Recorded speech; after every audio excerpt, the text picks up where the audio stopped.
자, 오늘 마태복음 28장 1절부터 10절 그리고 고린도전서 15장 50절부터 58절 말씀을 통해서 사망과 무덤을 폐지시킨 예수님의 부활 이라는 제목으로 말씀의 은혜를 나누고자 합니다. 자, 부활의 아침을 맞이하였습니다. 오늘 마태복음 볼 때 두 여자가 예수님이 묻힌 무덤을 찾아갔어요. 큰 지진이 나고 주의 천사가 하늘에서 내려와서 그 무덤 돌을 굴려내고 그 위에 앉았는데 얼마나 찬란한지 정신을 차릴 수가 없을 정도로 놀랐습니다. 그때 주의 천사가 뭐라고 말씀을 했느냐? 마태복음 28장 6절 말씀 볼 때 그가 여기 계시지 않고 그의 말씀하시던 대로 살아나셨느니라. 또 누가복음 24장 5절부터 6절 말씀 볼 때 어찌하여 산자를 죽은 자 가운데서 찾느냐? 여기 계시지 않고 살아나셨느니라. 이렇게 말씀을 했습니다. 여러분, 아담 타락 이후에 그 아담의 후손들 가운데 왕노릇하던 그 사망 권세를 완전히 깨트리고 예수님께서 부활하신 것이었습니다. 죽은 자 가운데서 부활하심으로 사망과 무덤을 영원토록 폐지시키신 거예요. 아멘. 이후 기독교 2000년의 역사라고 하는 것은요, 한결같이 고린도전서 15장 55절 말씀처럼 사망아 너의 이기는 것이 어디 있느냐, 사망아 너의 쏘는 것이 어디 있느냐, 이렇게 사망을 호령하고 그 무덤 건너편 영광스러운 부활의 세계를 바라보면서 말할 수 없는 환난과 고통 속에서도 그 예수님의 부활을 증거하는 역사가 되었던 것입니다. 여러분, 유대인의 대제사장들과 제사장들, 그리고 장로, 유사, 서기관들, 바리새인들 다 합작해가지고 예수님을 십자가에서 죽이는데 성공을 했죠. 예수님이 공생에 시작할 때부터요, 사람들이 온통 예수님만 쫓아다녔어요. 심지어 어떤 때는 수만 명씩 예수님께 모이는 때가 있었어요.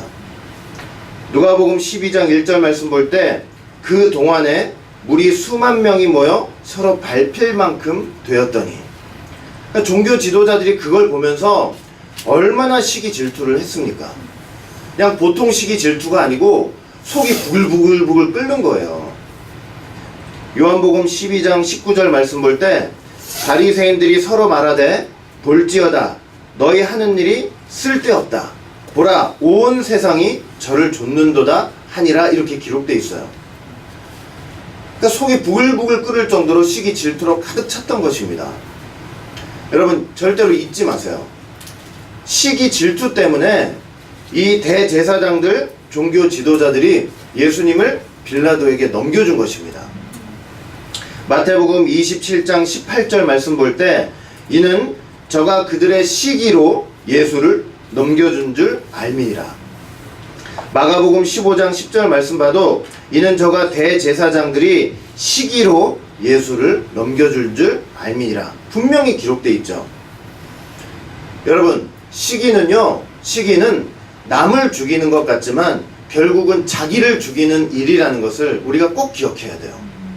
성경 보면요, 특별히 잠언서 14장 30절 말씀 보시면 마음의 화평은 육신의 생명이나 시기는 뼈의 썩음이라고 말씀을 하고 있어요. 마음에 화평이 있으면은 그 육신의 생명이래요. 그러나 남을 시기하고 질투하면 어떻게 된다는 거예요? 뼈가 썩는다는 거예요. 뼈가 썩는다는 거. 여러분, 시기 질투에 눈먼 그 종교 지도자들은 여러분들 이제 다 배워서 알다시피 금요일날 새벽에 불법적으로 공회를 개최해서 불법적으로 예수님을 사형에 처할 것을 그렇게 선고했습니다. 그런데 자기들이 직접 사형을 할 수가 없으니까 누구에게 끌고 갔어요? 당시 로마 총독이었던 빌라도에게 예수님을 끌고 갔죠. 그런데 그 순간에 이 종교 지도자들이 사람들을 얼마나 선동했는지 몰라요. 마태복음 27장 20절 말씀 볼 때 대제사장들과 장로들이 무리를 권하여 바라바를 달라 하게 하고 예수를 멸하자 하게 하였더니 이렇게 말씀하고 있죠. 지금 대제사장들과 장로들이 이스라엘 백성들을 권했다 그랬죠. 이 권하다라는 말은 헬라어로 페이도라는 단어예요. 페이도. 무슨 뜻이냐면 설득하다라는 의미가 있어요. 그러니까 종교 지도자들이 이스라엘 백성들을 하나같이 다 설득하고 선동해서 예수님을 십자가에 못 박아야 한다고 빌라도에게 외치게 한 거예요. 여러분, 불법적인 세력 그리고 악한 세력에 설득당하고 선동당한 것에 대해서 나중에 나는 죄 없다, 나는 무죄하다 그렇게 말할 수가 없어요. 속이는 것도 죄지만요, 속는 것도 죄가 되기 때문이에요. 이스라엘 백성들 보세요.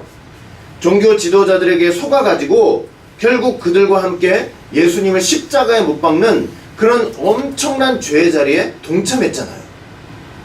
하나님의 아들 예수님을 십자가에 못 박는 그런 무서운 죄에 동참을 한 것입니다. 그래서 성경은 뭐라고 교훈을 하고 있느냐면 고린도전서 15장 33절 말씀 볼 때 속지 말라. 악한 동무들은 선한 행실을 더럽힌다고 말씀을 하고 있어요. 여러분, 우리가 마지막 때 절대로 속는 자리에 있으면 안 돼요. 오직 예수, 오직 십자가, 오직 성경, 오직 말씀, 그것만 딱 붙잡고 있으면 되는 거예요. 아멘. 절대 속을 일이 없어요. 아멘. 우리가 참 목자 되신 그 예수님의 양들이라면 양들은 목자의 음성을 알아듣는 거예요. 요한복음 10장 4절부터 5절 말씀 볼 때 자기 양을 다 내어놓은 후에 앞서가면 양들이 그의 음성을 아는 고로 따라오되 타인의 음성은 알지 못하는 고로 타인을 따르지 아니하고 도리어 도망하느니라.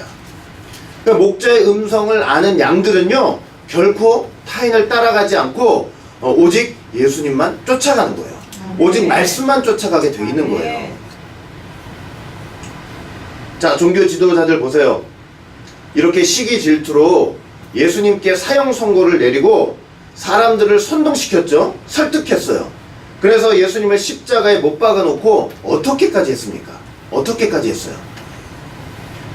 빌라도한테 찾아가서 말했죠. 사람을 유혹하던 자, 저 예수가 생전에 내가 죽으면 3일 만에 다시 살아난다 그렇게 한 것을 우리가 들었으니까 그 무덤을 사흘 동안 아주 굳게 지키게 해달라고 그렇게 부탁을 했어요.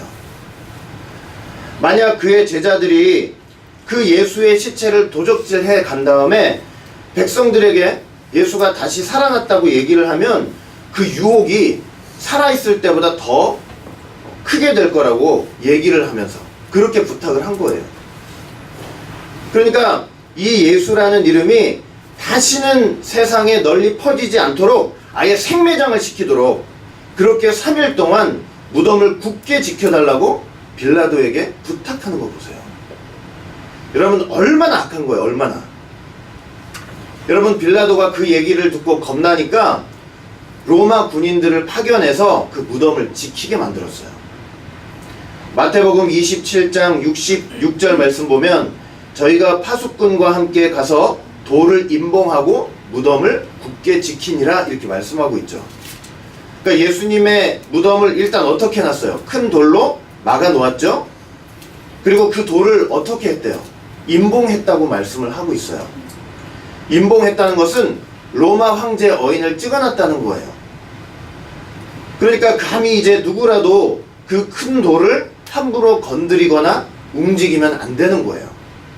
황제에 대한 반역과 배신이 되기 때문에. 그리고 로마 군인들이 그 큰 돌 앞에서 임봉된 그 돌 앞에서 무덤을 아주 철저하게 지켰어요. 그러나 세계에서 가장 강력한 힘과 권력을 가진 그 로마 황제 어인이 찍힌 바로 그 큰 돌은 예수님의 부활의 능력 앞에서는 힘없이 굴러가고 말았다는 것을 믿으시기 바랍니다. 네. 마태복음 28장 2절 말씀 볼 때 큰 지진이 나며 주의 천사가 하늘로서 내려와 돌을 굴려내고 그 위에 앉았는데 라고 말씀하고 있죠. 그리고 그 무덤을 지키던 로마 군인들은요 그 주의 천사 앞에서 죽은 자같이 되었다고 말씀을 하고 있어요. 마태복음 28장 4절 수직하던 자들이 저를 무서워하며 떨며 죽은 사람과 같이 되었더라. 여러분, 예수님께서는 사망과 무덤의 권세를 이기신 것입니다. 아멘. 당시 정치 지도자 빌라도와 종교 지도자들은요, 그 정치와 종교 권력의 힘으로 예수님의 무덤을 아주 굳게 막아버렸죠. 마치 계시록 13장에 바다에서 올라오는 짐승과 땅에서 올라오는 짐승이 연상돼요. 그런데 왜 막아놨습니까? 왜 막아놨어요? 예수님을 무덤에 가두어 놓고는 다시는 못 나오게 만들려고 했던 거예요. 다시는 예수라는 이름이 세상에 회자되지 못하도록 그렇게 무덤을 막아놓은 것입니다. 그러나 절대로 그러한 악한 동문은 결코 이룰 수 없다는 것을 기억하시기 바랍니다. 예수님은요, 그 사망의 권세를 이기시고 부활하심으로 그 막은 돌을 깨트려 버리신 거예요. 우리가 바로 그 예수님의 부활의 능력 가운데 살고 있는 것입니다. 여러분, 마지막 때 어떤 악한 세력이 사망 권세를 가지고 우리를, 성도를 그 무덤 같은 데 가두어 놓고 아무리 못 나오게 만들려고 해도 부활의 능력을 가지신 예수, 그 이름을 믿고 의지하기만 한다면요, 아무리 큰 돌이라도, 우리를 막아놓은 아무리 큰 돌이라도 결국은 힘없이 굴러가게 된다는 것을 믿으시기 바랍니다. 네. 오히려 나중에는 그 악한 세력이 주님의 영광 앞에 죽은 자같이 될 수밖에 없는 것입니다. 아멘. 여러분, 성도에게는 무덤이 절대로 인생의 종착역이 될 수가 없어요. 아멘. 예수님이 분명히 말씀하셨죠. 요한복음 11장 25절부터 26절 말씀 보시면 예수께서 가라사대 나는 부활이요 생명이니 나를 믿는 자는 죽어도 살겠고 무릇 살아서 나를 믿는 자는 영원히 죽지 아니하리라. 아멘. 네가 믿느냐? 믿으면 되는 거예요. 아멘. 아멘. 예수님은 부활이십니다. 100번 죽으면 10번 죽으면 11번째 살아나시는 분이고 100번 죽으시면 101번째 살아나시는 분이에요. 예수님은 생명이세요. 생명. 생명은 절대로 무덤 같은데 가둘 수가 없는 거예요. 무덤 같은데 가두면요, 그 안에서도 소리치시는 거예요. 예수 믿는 성도들에게 바로 이러한 예수님의 부활과 생명이 믿음을 통해서 이미 다 와 있는 것입니다. 그 우리 성도는요, 우리는 근심 걱정하지 말고 하나님의 뜻을 위해서 살면 되는 거예요. 아멘. 여러분, 종교 지도자들 마지막까지 악랄한 짓을 했어요. 황제 어인까지 찍어서 무덤을 봉인하고 로마 군병들을 동원시켜서 그 무덤을 지켰잖아요. 그런데도 예수님이 부활하셨습니다. 그러고 나니까 어떻게 했어요? 자기들끼리 모여서 또 의논했습니다. 여러분, 절대로 마지막 때 이렇게 악한 자의 의논에 동참을 하면 안 되는 것입니다. 의논에서 어떤 결론을 내느냐? 군병들에게 돈을 많이 줘가지고 밤에 우리가 자는 사이에 그 예수 제자들이 예수의 시체를 도적질 해야겠다고 그렇게 소문을 내도록 그렇게 의논을 한 거예요. 그래서 그 소문이 유대인들 가운데 오늘날까지 펴졌다고 성경은 말씀을 하고 있어요. 마태복음 28장 15절 말씀 볼 때 군병들이 돈을 받고 가르친 대로 하였으니 이 말이 오늘날까지 유대인 가운데 두루 퍼지니라. 정말 악하고 악랄하죠. 그러나 여러분, 그런다고 예수님의 부활이 가짜가 되고 그저 소문에 지나지 않는 그런 것이 되겠습니까? 절대 그렇지 않은 거예요. 예수님은 부활하신 후에 40일 동안 지상에 계시면서 무려 11번 사람들에게 나타나셨어요. 이 종교 지도자들은 예수님의 시체를 예수님의 제자들이 도적질했다고 거짓 증거를 했지만 예수님께서는 친히 40일 동안 11번 나타나시면서 자신의 부활을 직접 증거하신 것입니다. 여러분, 우리가 그 나라 갈 때까지 이 예수님께서 11번 나타나셔서 부활을 증거하신 이 사실을 우리가 절대로 잊으면 안 돼요. 사람의 거짓 증거보다 예수님이 친히 나타나셔서 자신을 증거하신 그 하나님의 증거를 우리는 믿어야 할 것입니다. 아멘. 그 11번의 증거가, 그 11번의 나타나심이 언제였느냐? 오늘 간단하게 한번 살펴볼 거예요. 첫 번째는 첫 번째는 부활하신 아침에 예수님께서 가장 먼저 막달라 마리아에게 보이셨어요. 마가복음 16장 9절 그리고 요한복음 20장 11절부터 18절 말씀까지 참고하시면 돼요. 막달라 마리아는요, 부활하신 예수님을 만나서 그 예수님의 음성을 직접 들었습니다. 예수님께서 친히 마리아를 향해서 마리아라, 마리아야 이렇게 부르셨죠. 그리고 말씀을 하셨습니다. 내가 아직 아버지께로 올라가지 못하였노라. 내가 내 아버지 곧 너희 아버지, 내 하나님 곧 너희 하나님께로 올라간다 이렇게 말씀을 하셨어요. 그리고 두 번째 막달라 마리아와 다른 여자들에게도 보이셨습니다. 마태복음 28장 1절부터 10절, 마가복음 16장 1절, 누가복음 24장 10절 말씀을 참고하시면 돼요. 자, 마태복음에는 막달라 마리아와 다른 마리아라고 기록되어 있어요.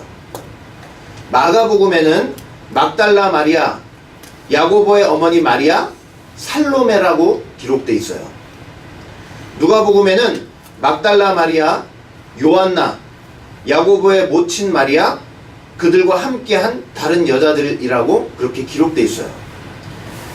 부활하신 예수님은 이 여자들에게 나타나셔서 평안하뇨 이렇게 물으셨고, 이 여자들은 부활하신 예수님의 발을 붙잡고 경배하였다고 성경은 말씀을 하고 있습니다. 자, 세 번째는 베드로에게 보이셨어요. 베드로에게. 누가복음 24장 34절 그리고 고린도전서 15장 5절 말씀을 참고하시면 돼요.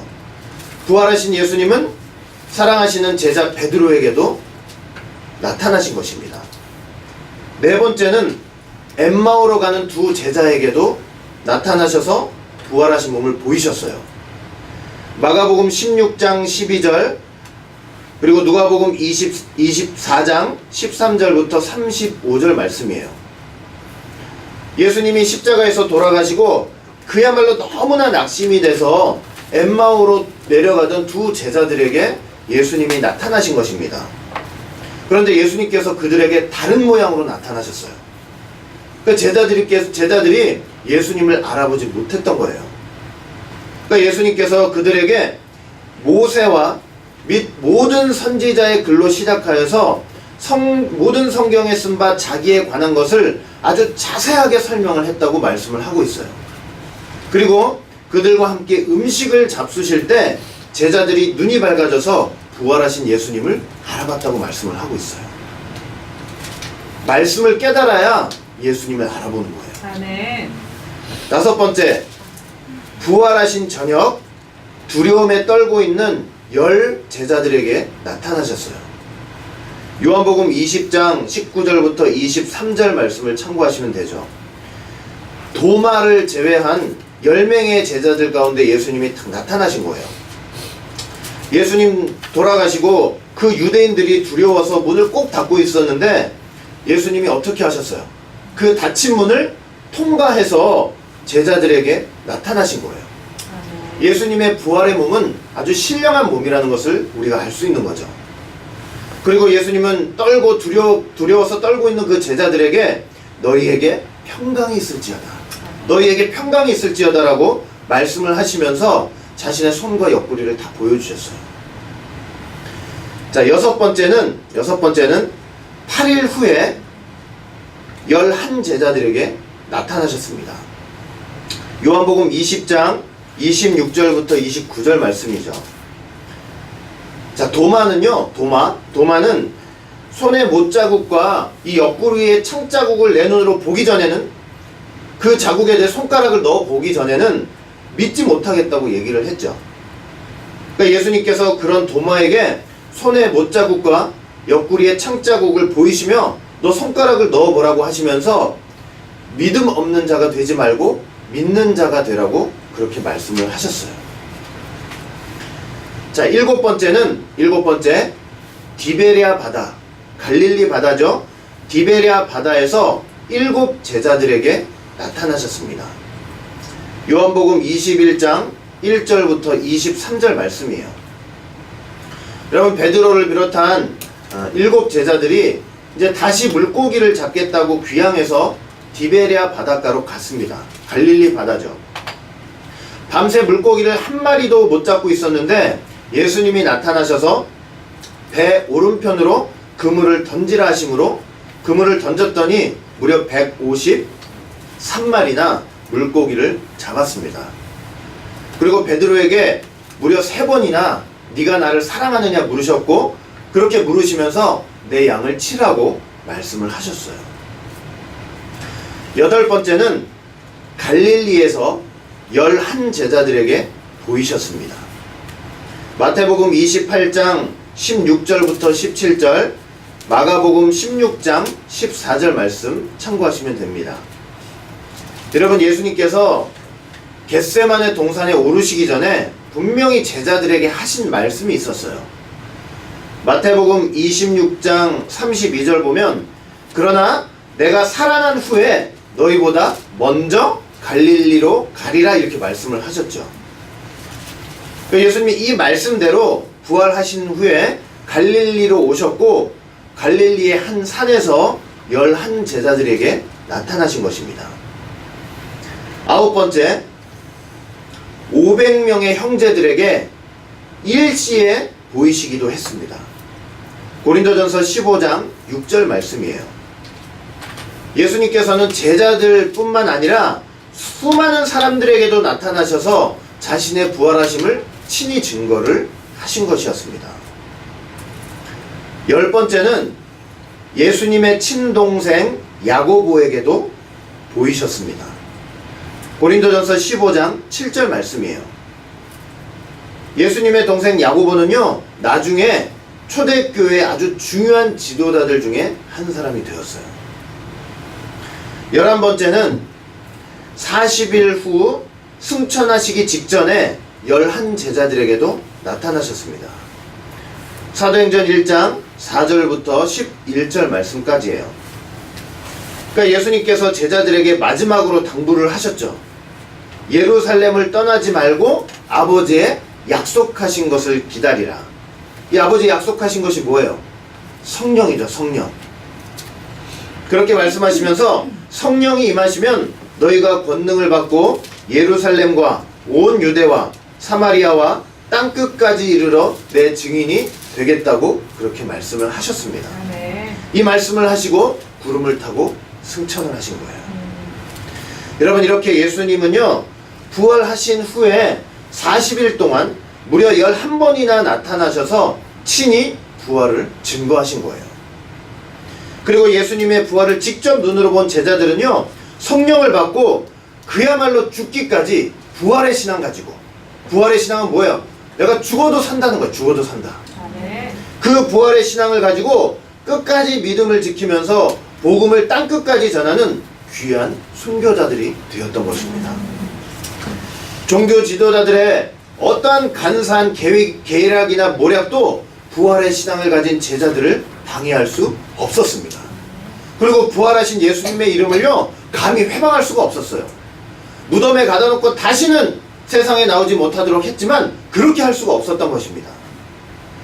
그들은 영원히 예수님이라는 그 이름을 무덤에 가둘 수 있다고 생각했을지 모르지만, 오히려 예수라는 이름은요, 그 무덤을 깨치고 나와서 2000년 동안 모든 시대와 장소를 초월해서 우리가 구원 얻을 수 있는 유일한 이름이 되었다는 것을 믿으시기 바랍니다. 아멘. 사도행전 4장 12절 볼 때, 다른 이로서는 구원을 얻을 수 없나니 천하 인간의 구원을 얻을 만한 다른 이름을 우리에게 주신 일이 없습니다. 아멘. 그 이름 믿으면 승리하고 구원받는 거예요. 아멘. 결론을 맺도록 하겠습니다. 우리가 부활절을 맞이해서요, 단 한 가지만 생각하면 돼요. 예수 믿는 우리에게, 예수 이름을 붙잡고 있는 우리에게는 무덤이 없습니다. 아멘. 예수님께서 부활하심으로 말미암아 사망과 무덤을 다 폐지시켰다는 것을 믿으시기 바랍니다. 사단 마귀가 아무리 부정하고 아무리 방해하려고 해도 예수님은 친히 부활하심을 세상에 나타나셨음을 영원토록 기억하시기 바랍니다. 사람의 증거, 사람의 거짓 증거가 아니라 하나님 자신의 증거를 믿어야 하는 것입니다. 아멘. 사단 마귀가 아무리 사망 권세를 가지고 우리를 무덤에 가다 놓고 영원토록 나오지 못하도록 발악한다 할지라도 그 무덤을 막고 있는 큰 돌은 힘없이 굴러가게 될 것입니다. 아멘. 무덤을 지키는 자들은 부활하신 주님의 영광 앞에 죽은 자같이 된다는 것을 믿으시기 바랍니다. 아멘. 예수님의 그 부활의 생명, 말씀의 능력을요, 어떤 큰 돌을 갖다 놓고 어떤 황제 어인을 찍고 어떤 사람들을 통해서 지킨다 할지라도 사단은 막지 못하는 겁니다. 아멘. 다시 한번 마지막으로 이 성경 구절을 한번 읽고 마치겠습니다. 우리 다 같이 읽겠습니다. 요한복음 11장 25절부터 26절입니다. 요한복음 11장 25절부터 26절. 요한복음 11장 25절부터 26절. 자, 우리 다 같이 큰 목소리로 읽겠습니다. 시작. 예수께서 가라사대 나는 부활이요 생명이니 나를 믿는 자는 죽어도 살겠고 무릇 살아서 나를 믿는 자는 영원히 죽지 아니하리니 이것을 내가 믿느냐. 이것을 믿으시기 바랍니다. 아멘. 우리 오직 예수교회 성도는 다 믿으시는, 그래서 예수님의 부활의 능력, 그 생명 가운데서 사시는 귀한 성도가 되시기를 주의 이름으로 축원합니다. 아멘.